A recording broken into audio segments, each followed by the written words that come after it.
chefe-los para o monte, ó pecador sem tardar, busca perdão junto à fonte, fonte que está a jorrar. Lá fruirás paz dos santos, lá findarão os teus prantos. Olha do céu os encantos e venha Jesus sem tardar. Oh, venha Jesus sem tardar. Sente terror tua alma, busca faz a paz, pecador. Hás de gozar doce calma junto do teu Salvador. Ele é gentil, bom e amável, quer só teu bem cada instante.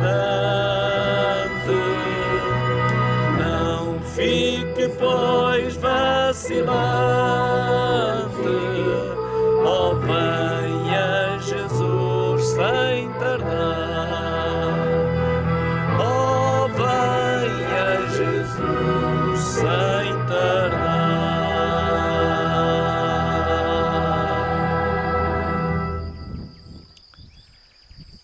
Queremos dizer-vos que esta manhã, quando estávamos plantando algumas plantas na terra, o Senhor transmitiu à nossa mente que não vai ser possível sempre à noite, até porque agora começa a haver atividades campestres, fazer o encontro de amigos e amigos de Deus.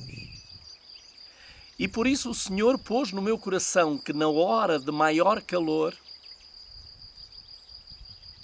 quando ouvimos o som de fundo da natureza, quando na hora de maior calor, então o Senhor colocou no meu coração o desejo de poder fazer o direto a esta hora e poderem depois, aqueles que assim o desejarem, verem-no não em direto, mas indireto. Nós aqui estamos para que, através do poder do Espírito Santo, nós possamos continuar neste encontro de amigos e amigos de Deus. Porque o importante não é estarmos em direto, até porque nem sequer dialogamos, mas é a mensagem que vem da parte do Senhor. Por isso, aqui neste lugar, aqui à parte, nós rogamos ao nosso bom Deus que nos ilumine e vamos cantar mais um hino que é Ó vem Emanuel. Nós ansiamos o dia da vinda de Emanuel, Deus conosco.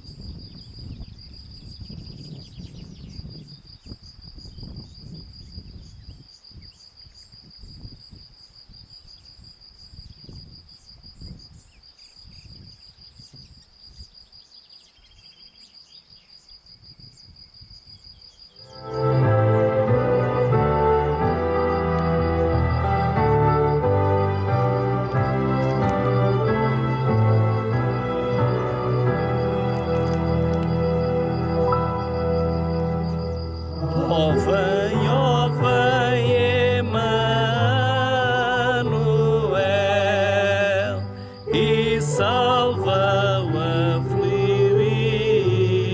Israel, que chora o exílio em seu viver, até Jesus aparecer. Cantai, cantai, Emanuel, virá a voz, ó Israel.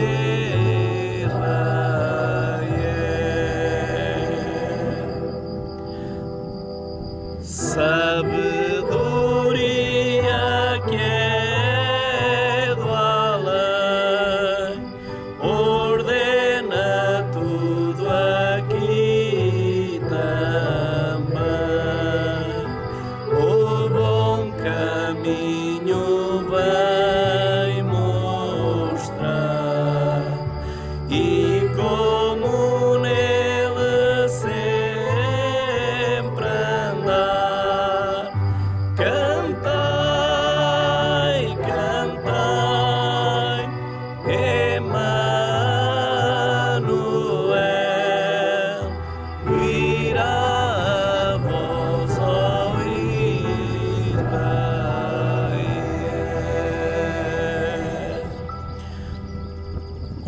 Ó desejado das nações, unidos faz os corações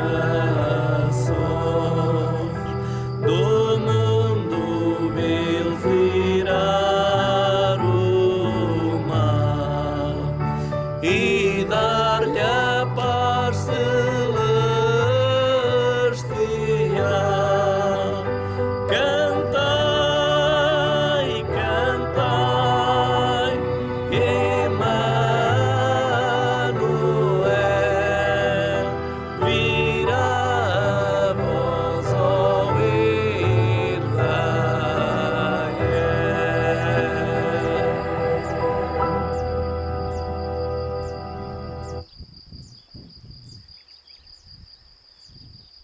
Gostaríamos, mesmo no meio da natureza, dobrar os nossos joelhos, porque estou lembrado que muitas vezes aquele que era e que há de vir se retirava e ia para um lugar deserto e ali orava. E se ele o fazia, quanto mais eu, miserável pecador. Vamos então orar.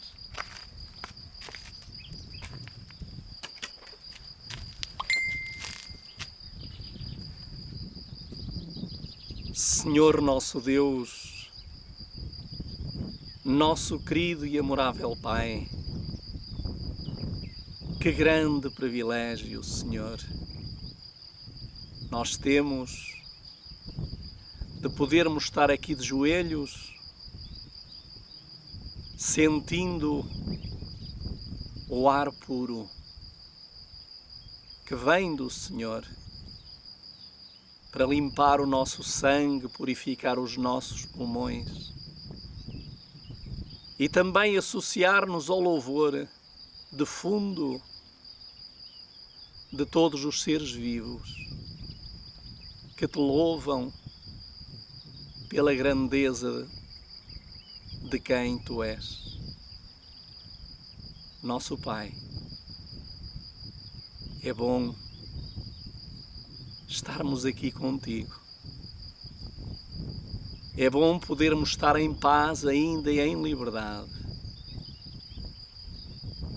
É bom podermos, querido Deus, abrir as Escrituras sem impedimentos. Amorável Pai, santifica este lugar, como fizestes com Moisés, quando ele pastoreava o seu rebanho. Querido Deus, lhe te revelastes a Ele no meio do fogo, mostrando aquela sarça em que estava no meio do fogo, mas não se consumia. Assim são todos aqueles e aquelas que podem estar no meio do fogo, mas se estiverem em ti e tu neles, não se consumirão. Queremos pedir uma bênção. Eu sei que pouca gente estará disponível a esta hora, algumas não estou a contar, mas sabes que, Senhor, eu quero obedecer-te. Como logo não vamos poder fazer o direto, assim como muitos dias à noite, então vamos fazê-lo durante o dia, para que as pessoas possam ver quando elas a entenderem. Abençoa-nos e guarda-nos. Mais uma vez peço a unção do Teu Espírito, para que ao abrirmos a palavra os nossos corações se abram e o Santo de Israel esteja em nós e transforme os nossos caracteres. É no Seu santo e bendito nome que Te pedimos e agradecemos. Amém.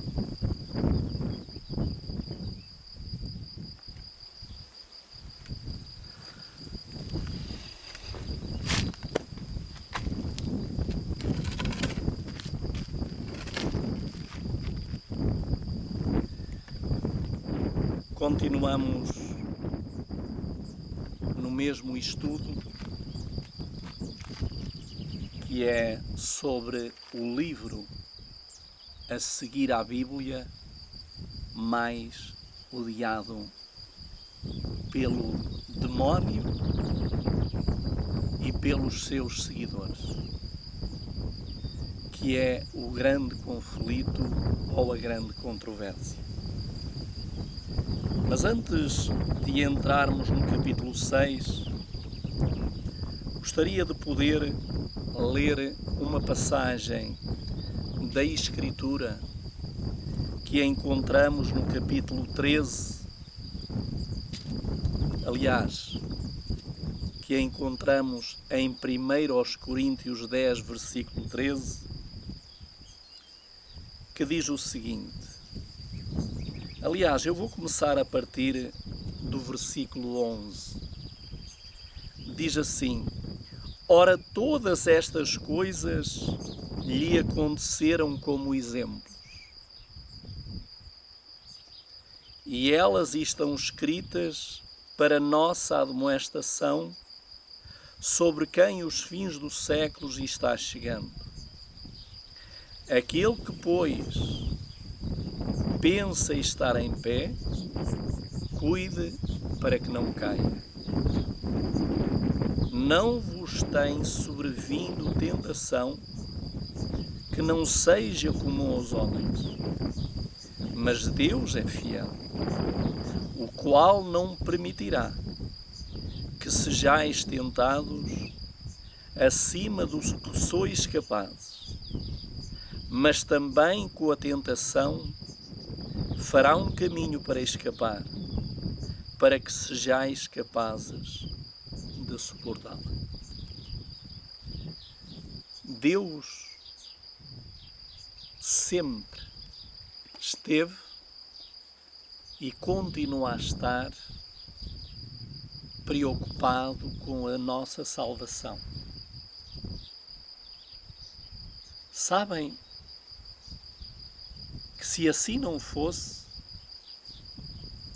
Jesus não teria vindo a esta terra.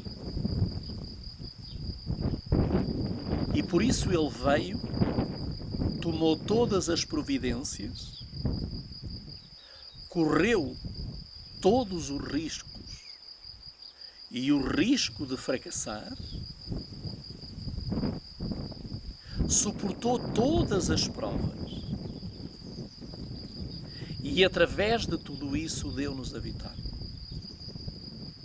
Além disso, E como dantes o homem se comunicava face a face, como Adão se comunicava com Deus, mas pela impossibilidade que nós criamos de nos comunicarmos com Deus face a face, por causa do nosso pecado, então Deus deixou-nos a sua palavra. E a sua palavra, podemos dizer que é o nosso manual de vida, o nosso manual de instruções. E as palavras que nós acabamos de ler diz: ora, todas estas coisas lhes aconteceram como exemplo, e elas estão escritas para nossa admoestação, sobre quem o fim dos séculos está chegando. Portanto, tudo o que está escrito nas Escrituras, bom e mau,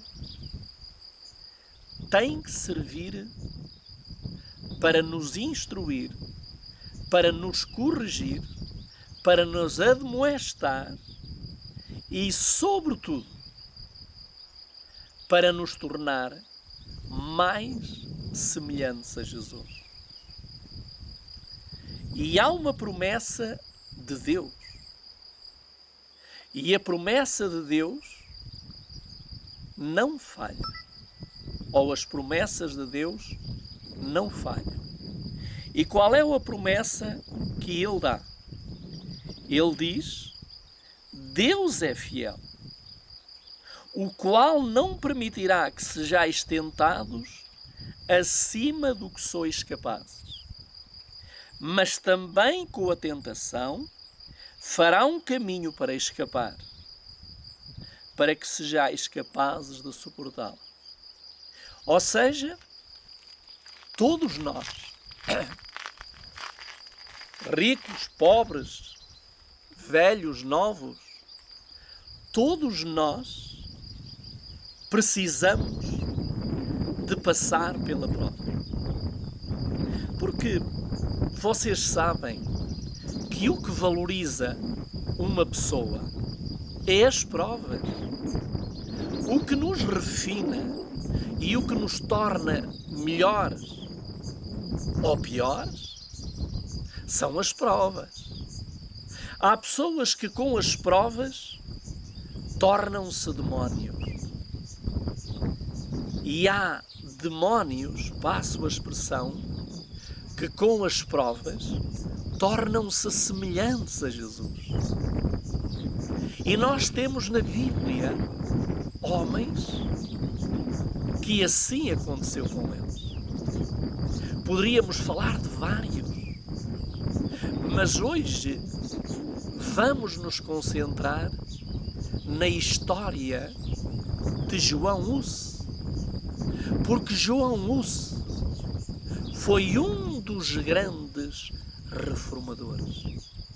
Foi um dos homens que soube acatar as ordens de Deus, soube seguir os conselhos de Deus, mesmo quando tudo lhe apontava que a fogueira era o fim que lhe estava garantido. Gostaria agora que nós pudéssemos ir para o capítulo 6 do livro Grande Conflito ou Grande Controvérsia. Nós vimos que naquela altura, quando a Bíblia foi traduzida para a linguagem do povo, começou a haver conversões. E as pessoas queriam seguir a orientação da Bíblia. E a Igreja Romana Católica, liderada pelo Papa e também por líderes religiosos, achou que tinham que fazer alguma coisa para impedir que a Bíblia tornasse as pessoas convertidas. A Bíblia sempre foi uma afronta, mas hoje o inimigo está a usar uma outra técnica. E qual é a outra técnica que o inimigo hoje está a usar? Ele não se importa que as pessoas tenham a Bíblia. E ele também não se importa que leiam a Bíblia. Mas o que ele não quer é que o conteúdo da Bíblia torne a vida daquele que a lê e daquela que a lê mais parecida com Jesus. Por isso, muitos que têm a Bíblia leem-na. Mas leem-na como leem um jornal, um romance.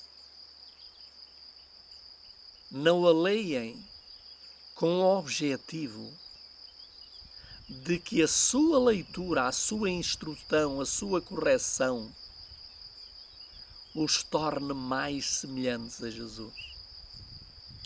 E aí, o que é que o diabo precisa fazer com esses? Nada.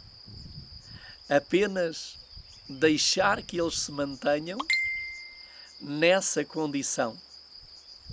Por isso, aquilo que eu gostaria nesta hora é demonstrar-vos que quando Satanás se ergueu com todo o seu exército para combater a verdade, Deus não levanta um exército. Deus levanta alguns homens cheios de poder. E um deles foi João Hus.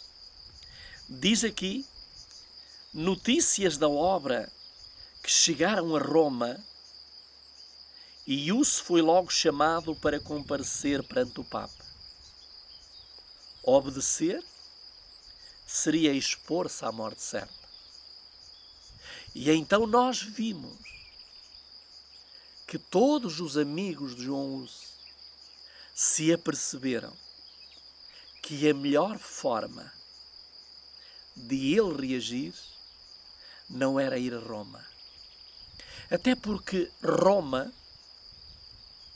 não tem nenhuma autoridade sobre aqueles que são filhos e filhas de Deus. Mas a pressão de Roma foi tão grande que eles conseguiram influenciar o povo através de algumas atitudes.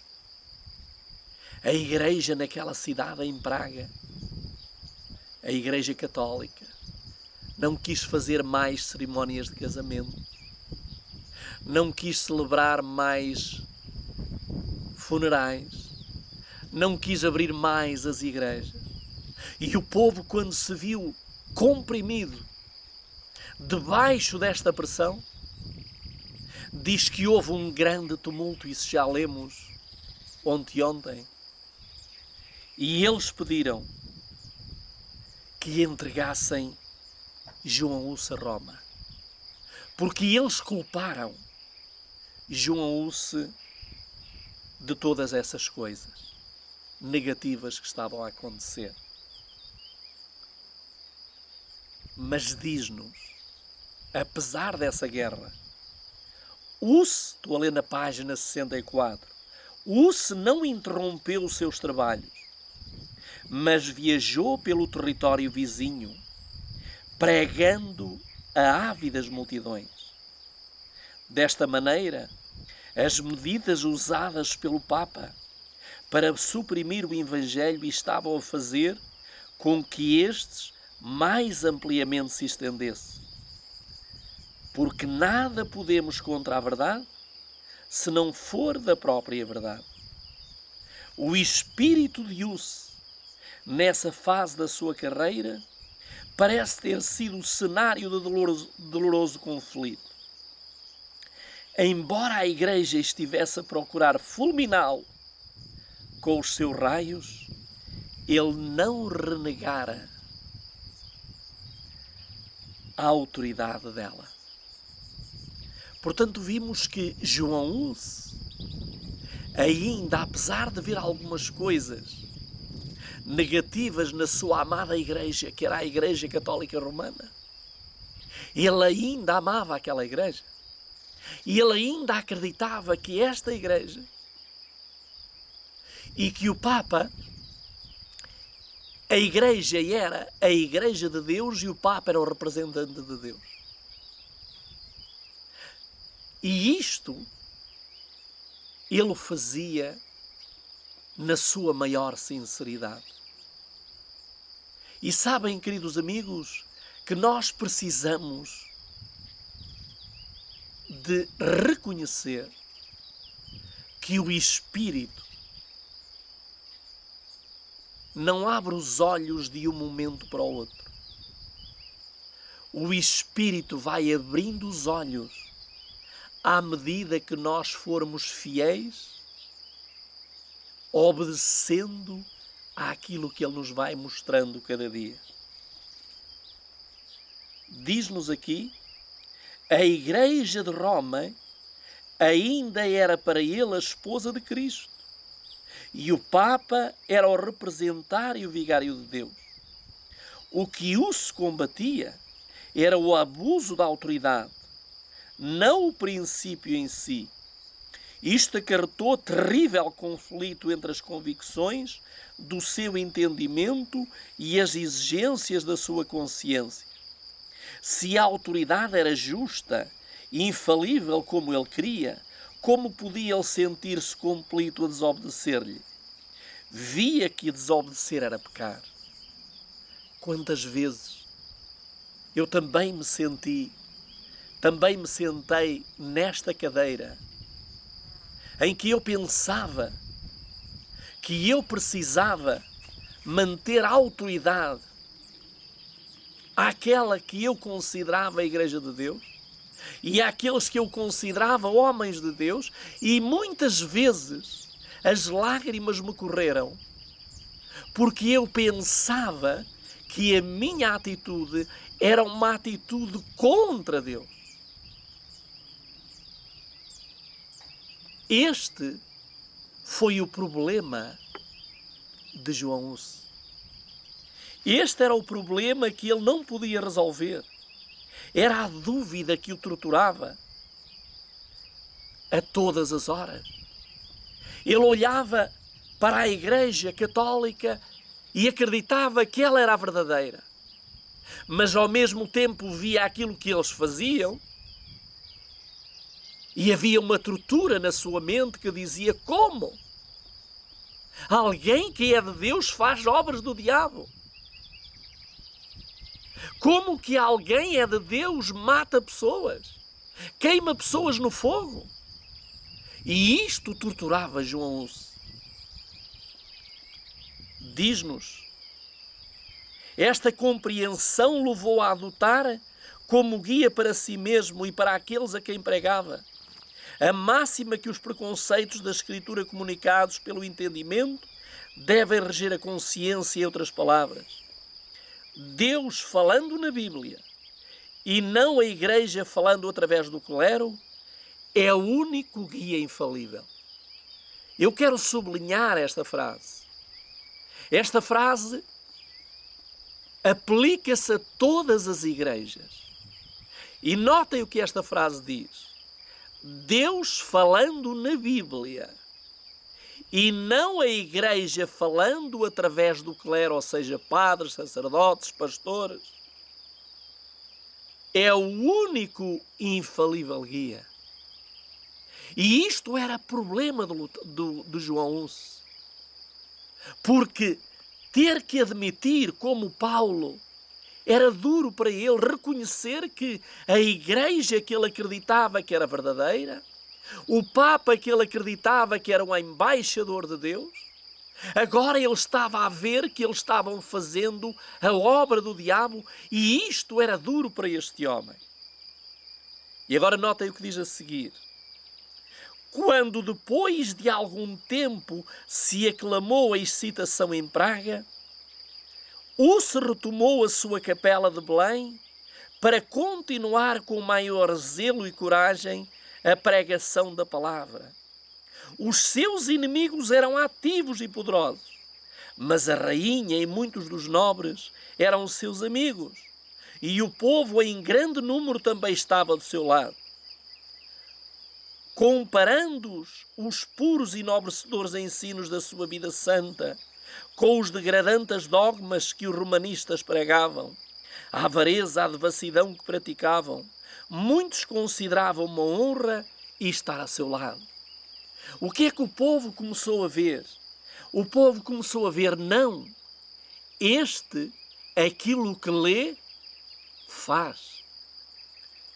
O papado e o clero, aquilo que eles leem, não fazem. E esta era a grande diferença. E João Hus foi abrindo os seus olhos, foi começando a ver. Até aqui, Hus estivera só nos seus trabalhos. Mas agora Jerónimo, e agora entra Jerónimo, que durante a estadia na Inglaterra aceitara os ensinos de Wycliffe, juntou-se a ele na obra da reforma. A partir de então, ambos estiveram unidos pelo resto da vida e na morte não deveriam ser separados.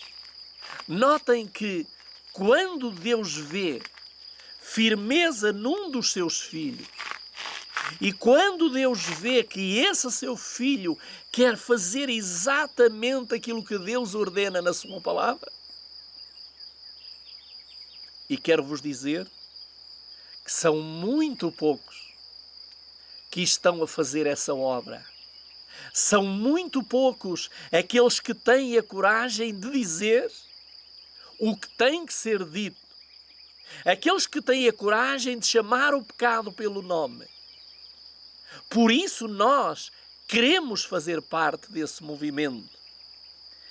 Diz, a partir de então, estes dois homens, João Hus e Jerónimo, juntaram-se. E juntaram-se até que a morte os separasse.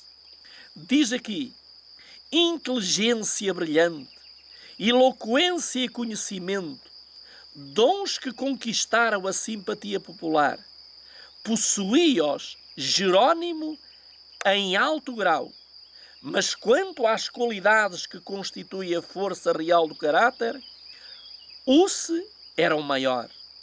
O seu calmo discernimento servia como contenção ao impulsivo espírito Jerónimo, que com verdadeira humildade lhe reconhecia o valor e cedia aos seus conselhos. Sob a união desses esforços, a reforma estendeu-se rapidamente. Ou seja, Deus sempre quis que a obra lá fora fosse feita de 2 a 2. Por isso é que Deus sempre escolheu os pares. Primeiro 120, depois 70, depois 12, para que fossem 2 a 2. Um mais ousado, outro mais contido, um mais sábio, o outro humilde para aprender. Sempre foi e assim sempre será. E diz aqui, Deus permitiu que grande luz brilhasse no espírito desses homens escolhidos, revelando-lhes muitos erros de Roma, da Igreja. Mas eles não receberam toda a luz que devia ser dada ao mundo. Através destes seus servos, Deus estava conduzindo o povo para fora das trevas do romanismo. Deus estava tirando o povo de Roma. Deus estava levando o povo para a verdade.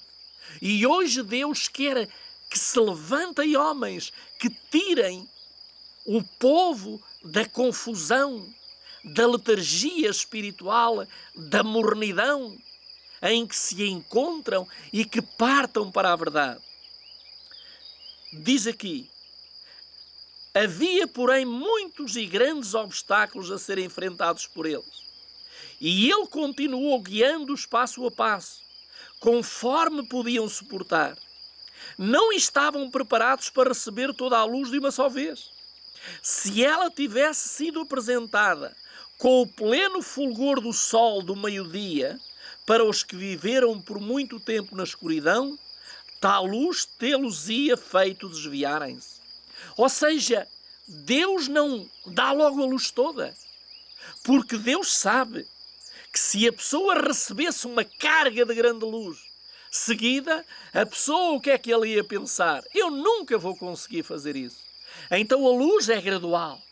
Deus hoje mostra-nos uma coisa, amanhã mostra-nos outra, e à medida que vamos obedecendo, vamos nos tornando mais sábios e mais semelhantes a Jesus. Diz aqui: portanto, ele revelou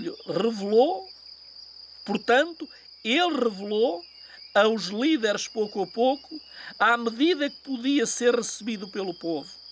De século para século, outros obreiros fiéis haveriam de seguir o exemplo para levar o povo mais adiante no caminho da reforma. Deus precisa. Pouco a pouco, Deus está levantando homens. Oh, e como eu me alegro ver irmãos nossos em várias partes espalhados em África, na Oceania, na Austrália, na América, por todos os países, no Brasil, na Europa, que Deus está a levantar os Jerónimos e os Joões. Diz-nos aqui: o cisma na igreja continuava. 3 papas agora disputavam a supremacia, e a sua luta encheu a cristandade de crime e tumulto. Não satisfeitos com lançarem anátemas, recorreram a armas temporais.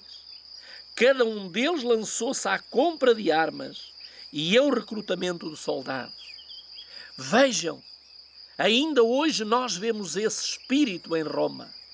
Nós vimos que a polícia, deixem-me dizer, corrigir, os melhores soldados pagos a preço de ouro é a guarda suíça que está em Roma.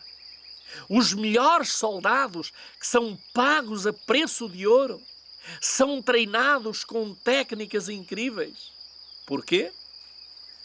Jesus nunca precisou de soldados. E a vez que Pedro levantou a espada para defender a Jesus, Jesus o repreendeu severamente. E disse-lhe: Pedro, mete a espada na bainha, porque aquele que puxar pela espada, a espada morrerá. E no fim de Pedro haver cortado a orelha de Malco e a orelha haver caído no chão, cheia de sangue, Jesus pegou na orelha, e eu imagino Jesus a limpar as areias, colocou a orelha de onde ela havia sido cortada e demonstrou que ele não precisa de exército nem de espada, porque ele, se precisasse, viriam todos os anjos, e isso é a garantia que ele nos dá. Ainda há dias um irmão me dizia: irmão, então, mas não é tempo de nós comprarmos uma arma? O que é que o irmão acha?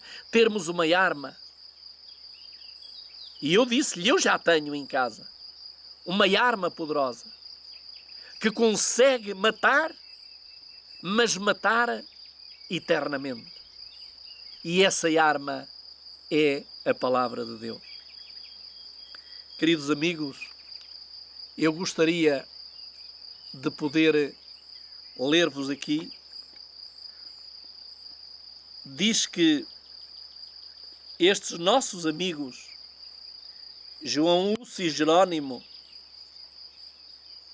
eles começaram a trazer à igreja aquilo que a igreja não esperava.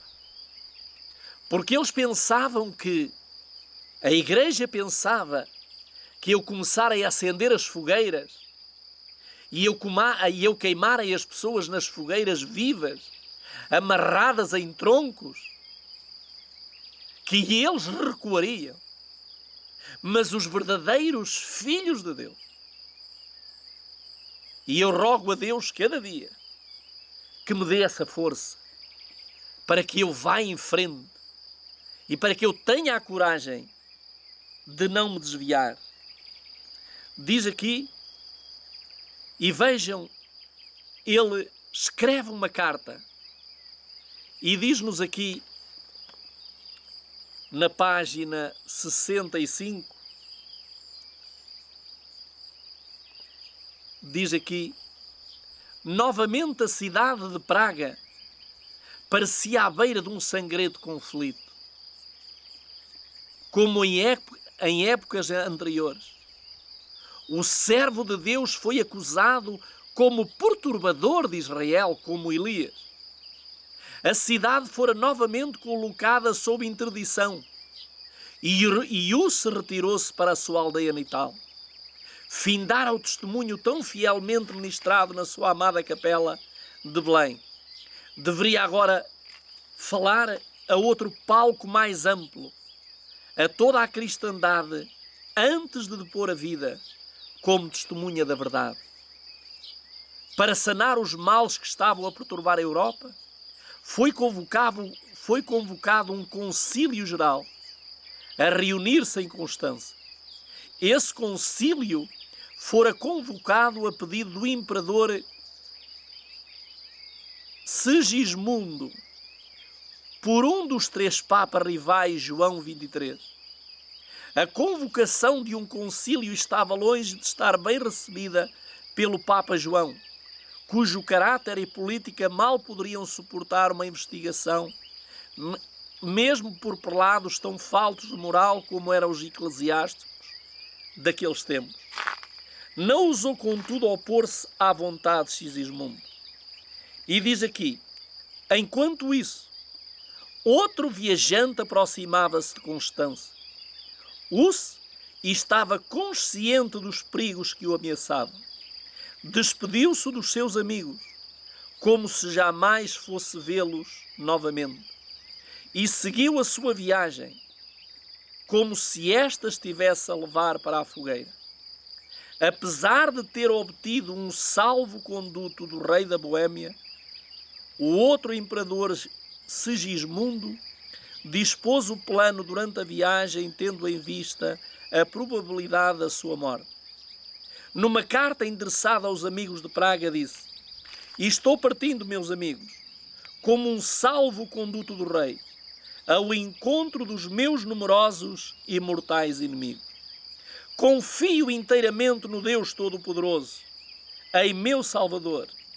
Confio em que Ele ouvirá as vossas ardentes preces, que infundirá a sua prudência e sabedoria à minha boca, a fim de que eu possa resistir-lhe, e me concederá o seu Santo Espírito para fortalecer-me na sua verdade, de sorte que eu possa enfrentar corajosamente as tentações, prisão e, se necessário for, uma morte cruel. Jesus Cristo sofreu por seus bem-amados. Deveríamos, pois, estranhar que nos tenha deixado o seu exemplo para que possamos suportar com paciência todas as coisas para nossa própria salvação.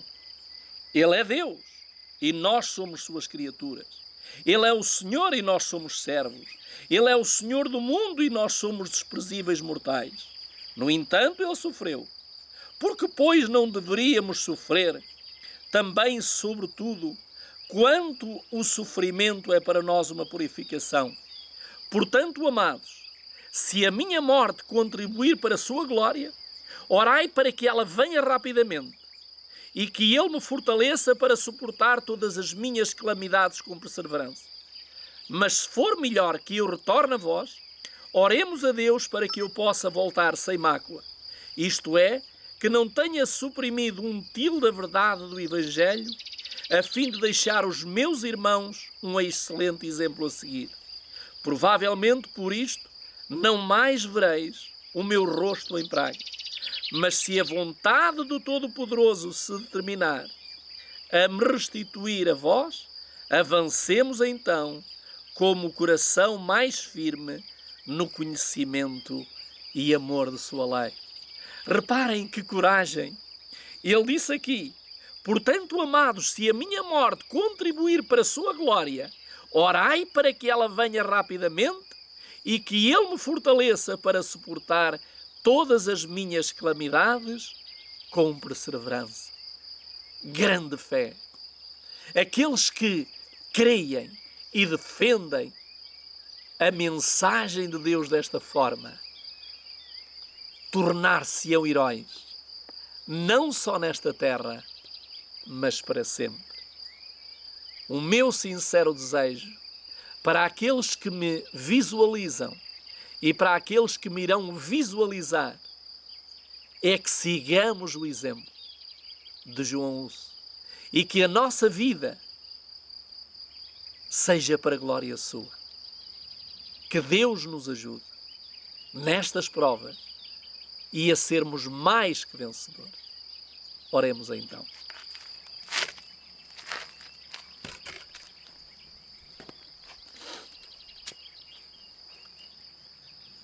Senhor nosso Deus, nosso querido e amorável Pai,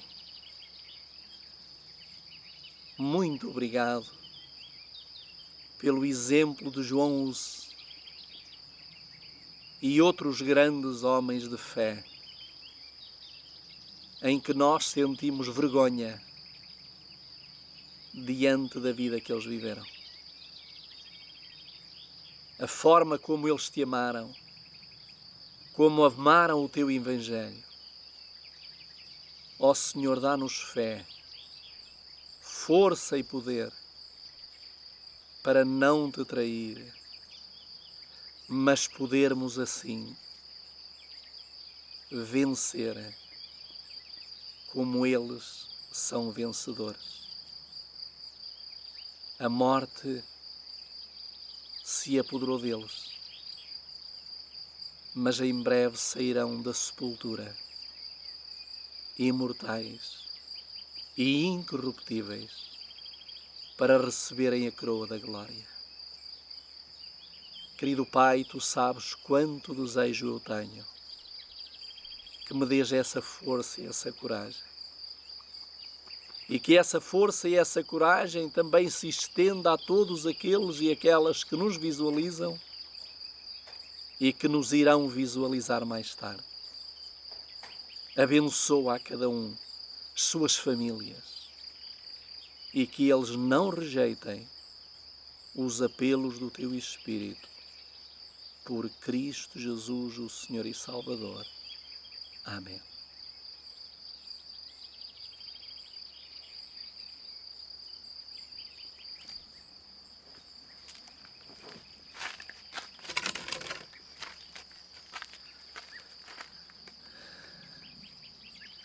Fiquem com Deus, que Deus vos guarde e abençoe, e até ao próximo encontro. Se não for amanhã durante a noite, será amanhã durante o dia. Até lá, fiquem com Deus, orem por mim, para que Deus me ajude a seguir o exemplo destes grandes homens de Deus, e que vos ajude também a vós a quererdes e lutardes para que assim aconteça nas vossas vidas. Fiquem com Deus.